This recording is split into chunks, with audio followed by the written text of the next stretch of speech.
Now let's begin with a new chapter, Change and Development in Industrial Society. In this chapter, we're going to look at how changes in technology or the kind of work that is available has brought about a change in the social relations. Social institutions like caste, kinship networks, gender, and religion, they all influence the way that work is organized or the way the products are marketed. And sociologists are interested in the questions of who, what, where, how, whom of work. Now, these are not individual choices, but outcomes of social patterns. In turn, the choices that people make influences how society works. Let's first look at the earlier thinkers like Marx, Weber, and Durkheim and how they viewed industrialization. So we have these early thinkers writing their work at a time when industrialization and machines were assuming great importance. They associated a number of social features with the industry, such as number one, urbanization, number two, loss of face to face relationships and substitution with anonymous professional relationships. Number three, a detailed division of labor. Number four, alienation or the state of feeling disconnected from one's work or from one's products or from self. Now, in India, greater equality in some spheres, example caste distinction, does not matter, say in buses or trains. Older forms may persist in workplace settings or in factory settings. So, as social inequality is slowly reducing in India, the economic or income inequalities are increasing not only in India but worldwide. So, this brings us to the next question that how is industrialization in India, the experience of it, similar or dissimilar from the Western world? Now, one thing to keep in mind is that there is no standard model of industrial capitalism. So, for example, in the developed countries, most of the people are in the service sector, followed by the industry sector, then about less than 10% are in the agriculture sector. Now, here I would like to draw your attention to the convergence theory by Clark Kerr, who said that societies move towards similarity over time as their economies develop. That is, as the country's economy grows, its societal organization changes to become more like that of an industrial society. An industrialized India of 21st century shares some features with China or the US than it shares with 19th century India. So, if we examine the 2018-19 statistics, we find that 43% of the population in India is engaged in the primary sector, 17% is engaged in the secondary sector, and 32% is engaged in the tertiary sector. The second way of looking is at the contribution of these sectors to economic growth. And what we find is that, there's been a drop in the share of agriculture, and that decline has been rapid, while the service sector contributes approximately more than half. Now, note this is a serious situation as this sector, which has the maximum number of people employed, is not able to generate an income. Another major way of comparing developed and developing countries is the number of people in regular salaried employment. In the developed countries, the majority are formally employed, while in India, according to the 2018 to 19 statistics, 52% are self employed, 24% are salaried, and 24% are casual laborers. Now, every economy has an organized or a formal sector and an unorganized or an informal sector. So, it's important to understand the difference between the two. An organized or a formal sector is usually defined as having a unit where there are more than 10 people who are employed throughout the year, and this sector is registered with the government so that the people get proper salaries, pensions, and other benefits.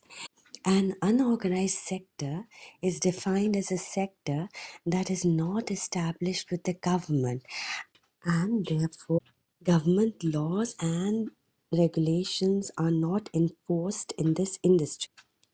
In India, over 90% of work, whether agriculture, industry, or services, is in the unorganized or the informal sector. So the question arises, what are the social implications of the small size of the organized sector?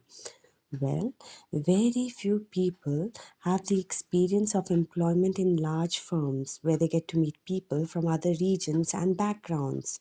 So, most Indians work in small scale workplaces where personal relationships determine many aspects of work. This is different from large scale organizations which have well defined rules, transparent recruitment, and a mechanism for addressal of complaints and their settlement. So, what we have is that since very few Indians have access to secure jobs with benefits, they have to depend on their children in their old age as they do not get any benefits like pension. Those people who have access to secure jobs, two-thirds of them work for the government, and therefore we have many people striving for government employment because the employment provides them benefits and job security. Government employment has in fact played a major role in overcoming boundaries of caste, religion, and region. Now, the informal sector workers are not able to collectively unite and fight for proper wages and safe working conditions because they do not have any unions that would back their demand. Also, the sad thing is that even though there are government laws that are there to regulate the work in the informal sector, but these laws are left to the whims of the employer or contractor, and hence these people are exploited. Now, let's move on to globalization, liberalization, and changes in the Indian industry. So, the opening up of the Indian economy in the 1990s resulted in foreign firms being encouraged to invest in sectors that were earlier reserved for the government, that is, the telecom, the civil aviation, the power industry, etc. So, we have a removal of the licensing policy, and as a result, many small scale and large scale companies were also bought over by multinational companies, and also Indian companies became multinational companies. So we have Parle drinks that was bought over by Coca-Cola. Now, the second major impact was found in the retail sector, whereby we have the opening up of grocery stores and small textile shops and departmental stores in India. The third change was whereby the government began to disinvest, that is, it began to sell its shares in several public sector companies. And we have the example of modern foods industries that was set up by the government to make bread affordable. Was the first company to be privatized, that is, 60% of the workers were forced to retire in the first 5 years, and this disinvestment made the workers lose their jobs. So, the trend is now for more companies to reduce the number of permanent employees and start with outsourcing their work to smaller companies or even to homes. Now, in advanced countries, this outsourcing is done to developing countries like India, where labor can be paid less wages. Also, these small firms do not have any trade unions, so they can exploit the workers. Even government companies practice some form of outsourcing and contracting. India, which is still predominantly an agricultural country, has the service sector employing more people, and the urban middle class is growing. Very few people have access to secure jobs, and those with salaried employment are insecure because of the rise in contract labor. That is, people are contracted to work for a specific price for a specific period of time. So, liberalization and privatization worldwide appears to be associated with rising income inequality. And because of globalization worldwide, avenues for secure employment have been on the decline. Even in India, the government is embarking on a policy of land acquisition for industry. Now, this does not necessarily provide employment to the people of the nearby areas, but is a cause of major pollution. Also, this brings with it a displacement of people, especially the Adivasis, who constitute approximately 40% of those who've been displaced. And these people are given very low rates of compensation. So, the thing is that liberalization, globalization has completely changed the pattern of the industrial society. So far we've understood that as a country moves towards industrialization, more and more people move for employment to the tertiary sector.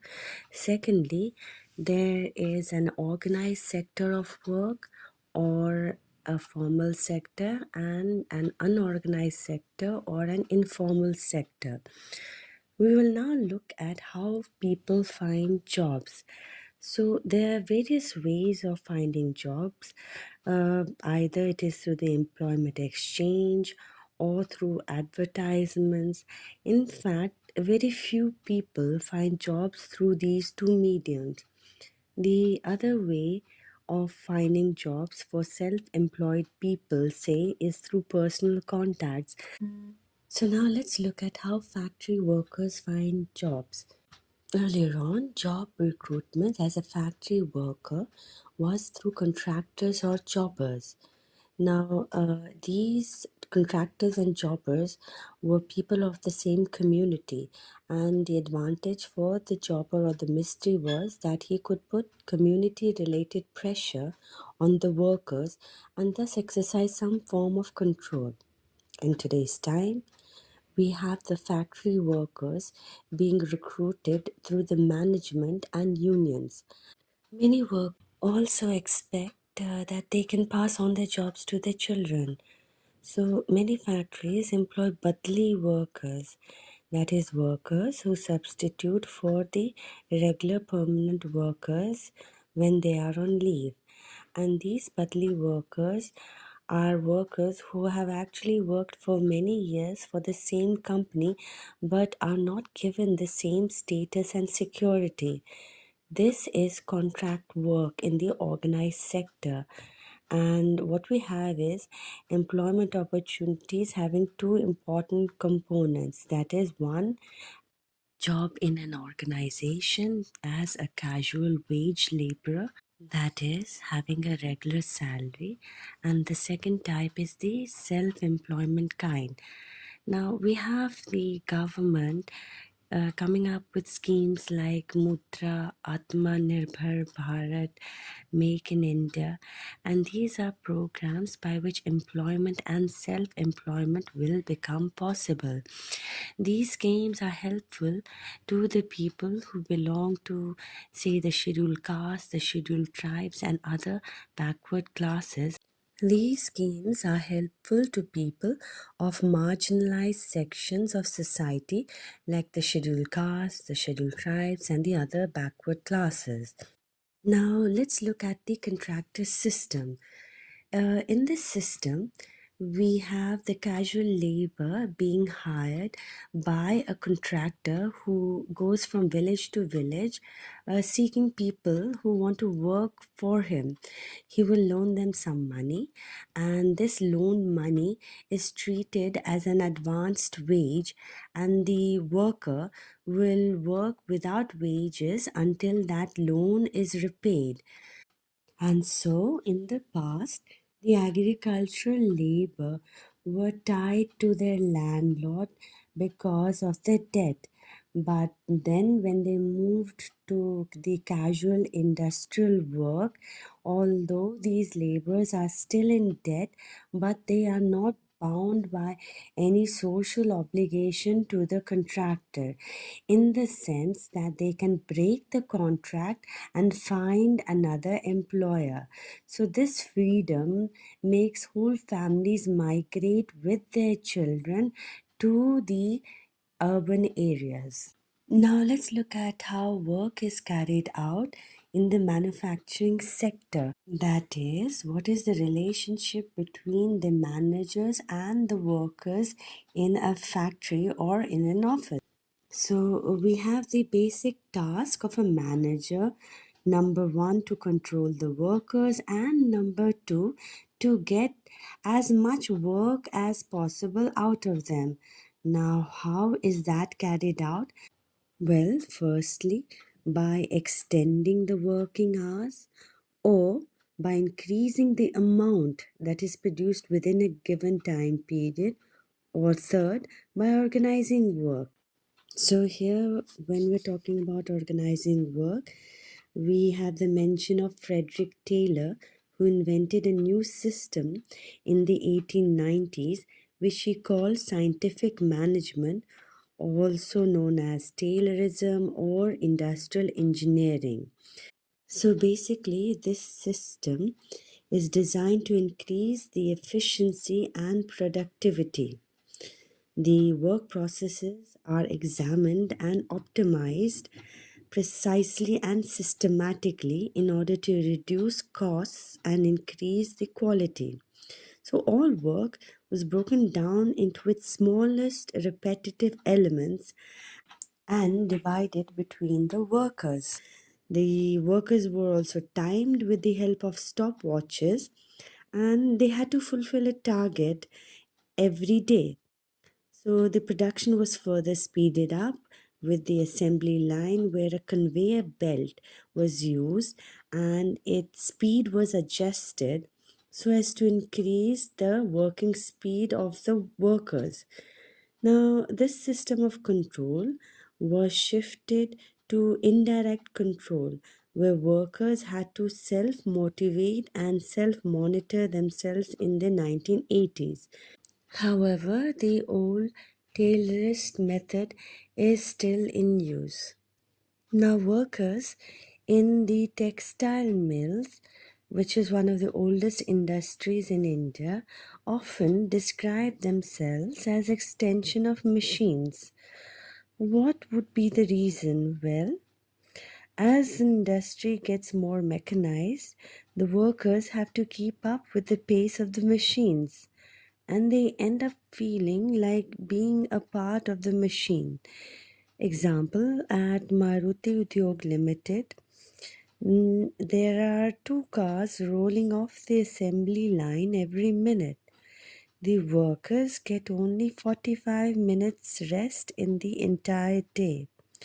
While the production has gone up, the number of permanent jobs has gone down. To lower the costs, the company has outsourced all services like cleaning, manufacture of parts, and security. So, what happens is the outsourced parts are supplied just in time. And if the supplies get delayed, then the production targets also get affected. And when the parts arrive, The workers have to double their pace so as to achieve their production target. The net result is that most workers are exhausted and they end up seeking voluntary retirement by the age of 40. So now let's move on to the service sector. And here we're looking at software professionals.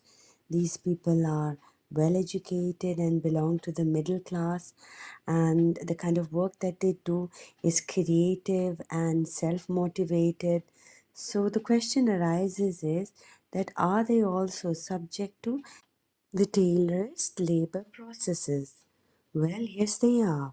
Time slavery exists in the IT sector, with the average working day having 10 to 12 hours of work, and these extend when there's a project deadline.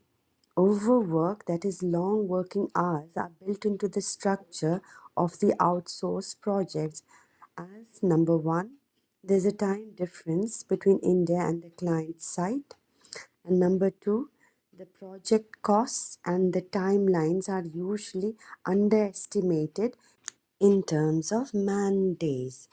Extended working hours are legitimized by the common management practice of flexi time, which basically means that the worker has to work as long as necessary to finish the task at hand.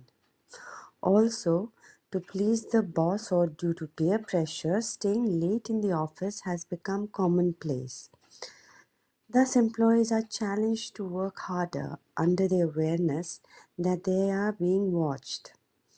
As a result of these working hours, places like Bengaluru, Gurugram, that is where many IT firms are located, the shops and the restaurants in the nearby areas have also changed their opening hours and are open late. Another visible change is that the joint family system seems to have re-emerged, what with both parents working. So the question arises, does industrialization and the shift to services and the knowledge based work like IT lead to greater skills in the society? Well, to a certain extent, yes, and to a certain extent, no. The thing is that how can you compare the skills of a farmer who knows how to grow hundreds of crops based on his knowledge and understanding of the weather, the soil, and the seeds, with, say, the architect or the engineers who earlier on used to be skilled draftsmen, but because of the coming in of computer technology, they are now losing that skill and they're using the computer to do that work for them. So while we are gaining some new skills, we're also in the process losing out on other skills. Now let's look at the working conditions. The government passes laws regarding the working conditions. We have the Mines Act 1952 that specifies the maximum number of hours a person can be made to work in a mine in a week, and the need to pay overtime work for any extra hours worked. Also, the safety rules to be followed. Now, big mining companies follow the rules, but not smaller mines and quarries. Also, since subcontracting is widespread, laws are not followed as contractors do not maintain any register of workers and are thus not liable to accidents and benefit claims of the workers.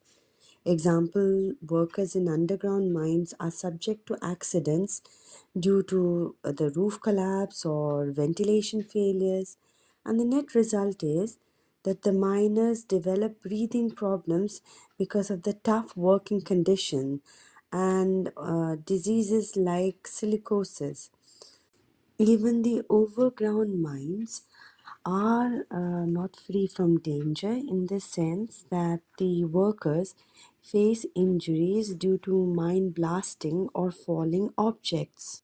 The rate of mining accidents in India is very high compared to other countries.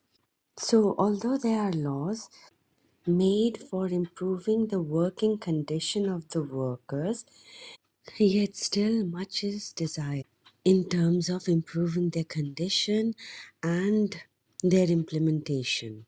The second industry that we're going to look at is the fish processing plants. In fact, in many industries, the workers are migrants. The fish processing plants employ single young women from Tamil Nadu, Karnataka, and Kerala. And these young women are housed in small rooms. That is, about 10 to 12 women are housed in one room.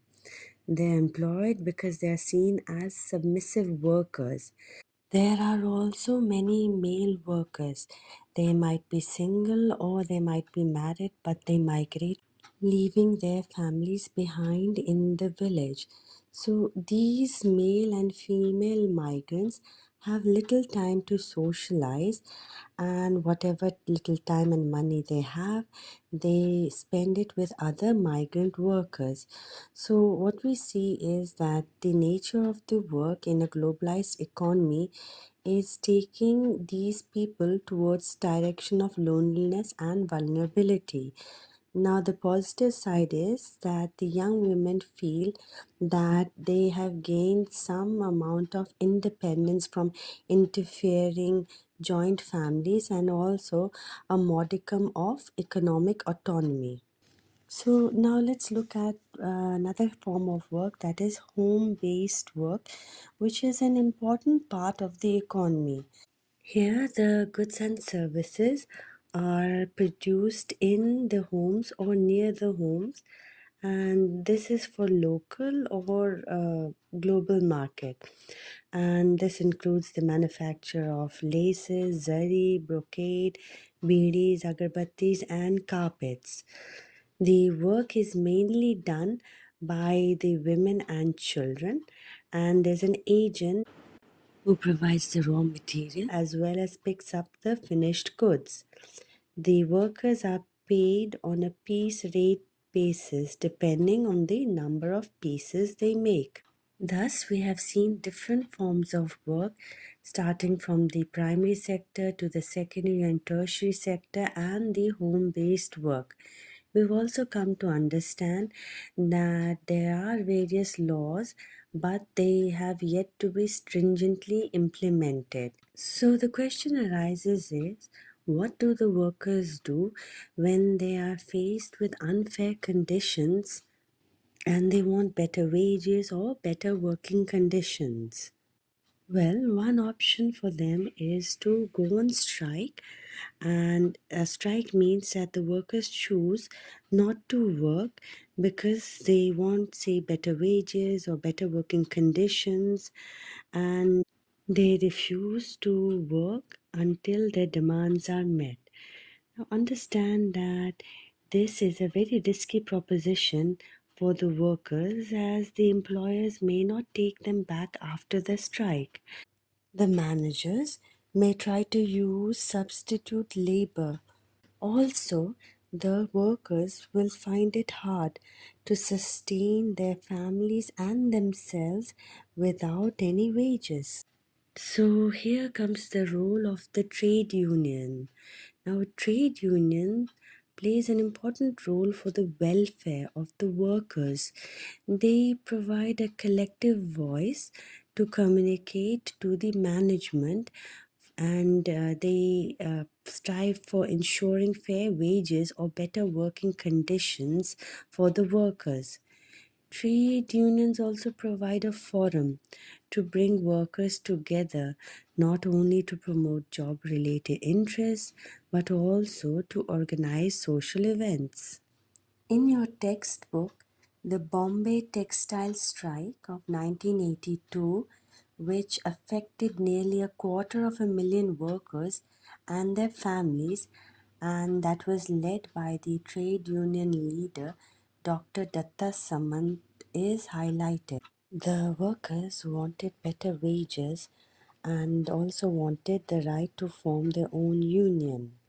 There was a standoff between the workers and the management, and the government also did not heed to the workers' demand.